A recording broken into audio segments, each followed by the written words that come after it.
Good day, idol. Basic tips lang sa ganitong amplifier na 502 TB DB audio. Ayan.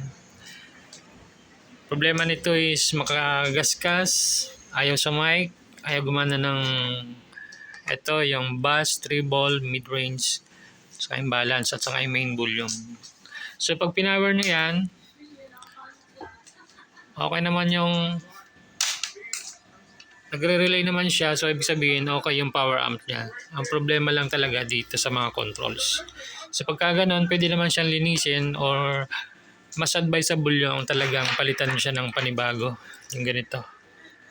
Potentiometer or volume controls. 50K. Pwede rin 100K. So yun lang bali yung naging problema niyan. Pinalitan natin lahat yan. And siya okay na siya. Hello, ayan. Sound check, mic test, sound. Ang pinagagawa lang dito is yung volume control ng microphone.